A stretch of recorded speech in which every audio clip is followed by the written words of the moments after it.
আসসালামু আলাইকুম। কেমন আছেন সবাই? আশা রাখছি ভালো আছেন। আলহামদুলিল্লাহ আমিও ভালো আছি। আজকে আমি দেখাবো কিভাবে মোমবাতিকের জন্য মোম তৈরি করা হয় সঠিক পদ্ধতিতে, এবং ভ্যাট রং কিভাবে সঠিক পদ্ধতিতে তৈরি করতে হয়। আসলে আমরা এক একজন এক রকম করে এই মোমটা তৈরি করি, কিন্তু প্রতিটা জিনিসেরই একটি মৌলিক নিয়ম আছে। তো আজকে আমি সেই নিয়মটি আপনাদের সাথে আলোচনা করব। তো যখন আমরা একটা মোম তৈরি করব, এটার একটা রেশিও আছে, যেমন সাদা মোম, মধু মোম এবং রজন। তো আপনারা দেখেছেন যে আমি আজকে 500 গ্রাম মোম নিয়েছি। তো এর জন্য লাগবে কিন্তু আমার 250 গ্রাম মধু মোম, এবং এটার সাথে লাগবে রজন 120 গ্রাম বা 130 গ্রামের মতো। তো এখানে আমি সবাই, আপনারা যখনই কাজ করবেন, যখন বেশি বেশি আমরা কাজ করব, তখন কিন্তু এভাবে ওজন করে নিতে হবে।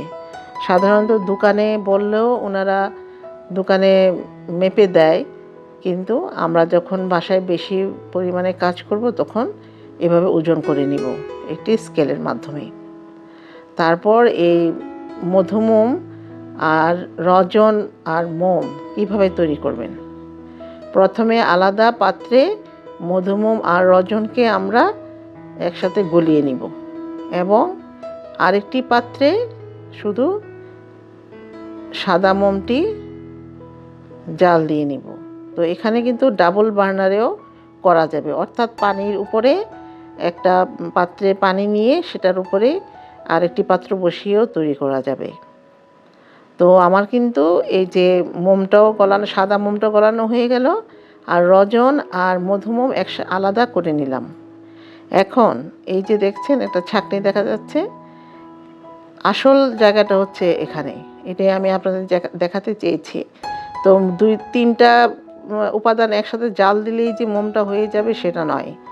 তো আমরা এভাবে সাদা মোমটাকে আগে জাল গলিয়ে নিলাম, এবং মধুমোম আর রজন যে জাল দিলাম ওটাকে এভাবে করে এরকম ছাঁকনির মাধ্যমে কিন্তু ছেঁকে নিতে হবে, যেহেতু গরম দুইটা জিনিসই।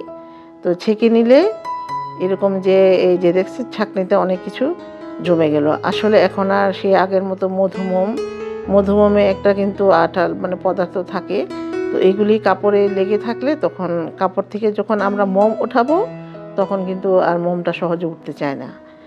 তো এটাই আসলে প্রধান নিয়ম। তো এছাড়াও অনেকে সাদা মোমের সাথে রজন দিয়েও কাজ করেন। তো এখন চলে যাই আমরা কিভাবে সঠিক পদ্ধতিতে ভ্যাট রং তৈরি করব। তো এর জন্য কিন্তু লাগছে শুধু 3টে উপাদানই: কস্টিক সোডা, হাইড্রোজ এবং যে কোনো রঙের একটা ভ্যাট রং। তো এখানেও আজকে আমি দেখাবো যে 1.5 তোলা ওজনের একটা রেশিও করে দেখাবো আপনাদের। তো 1.5 তোলা তো না, আমরা গ্রাম হিসাবেই করব। আসলে টেক্সটাইলে কিন্তু এই ভ্যাট রং বা বাটিকের রং বা টেক্সটাইলে যখন এই রঙগুলি ব্যবহার করা হয় তখন কিন্তু ওই যে পার গ্রাম হিসাবে, অর্থাৎ পানির সাথে লিটারের সাথে কিন্তু রঙের আর কেমিক্যালের সম্পর্ক হয়ে যায়। কিন্তু সাধারণত আমরা ঘরোয়াভাবে অথবা ছোট ছোট বাটিকের কারখানাগুলিতে এভাবে ওজন করে নিব যখন বেশি আকারে আমরা কাজ করব। তো এটাও সেম এভাবে, যেমন আমি 1.5 তোলা রং নিয়েছি এবং নিয়েছি কস্টিক কিন্তু 3 তোলা, অর্থাৎ 12 গ্রাম, তারপরে 36 গ্রাম হাইড্রোজ, 36 গ্রাম কস্টিক। তো হাইড্রোজ একটু কম দিতে হবে। প্রথমে ফুটন্ত গরম পানিতে কেমিক্যালগুলো ভালোভাবে মিশিয়ে নিব। এখন আরেকটি কথা হচ্ছে, কেমিক্যালগুলি কিন্তু কখনোই, হাইড্রোজ আর কস্টিক কখনোই কিন্তু অল্প পানিতে দিবেন না। দিলে কিন্তু এটা রিঅ্যাক্ট করতে পারে, অনেক সময় এটা ফুস করে ফুটে উঠতে পারে। একদম অল্প পানিতে দেওয়াই যাবে না। আর আলাদা করে রঙটাকে হালকা গরম পানি দিয়ে আমরা এটাকে মিশিয়ে নিব, এবং এই রকম ছাঁকনির মাধ্যমে আমরা রঙটি ছেঁকে কেমিক্যালের পানির সাথে মিশিয়ে নেব। তৈরি হয়ে গেল কিন্তু ভ্যাট রং। কাপড়ে দেওয়ার জন্য উপযুক্ত রংটা আমরা পেয়ে গেলাম। তো এইভাবে আপনারা তৈরি করে নেবেন। আশা রাখছি আপনাদের ভালো লেগেছে।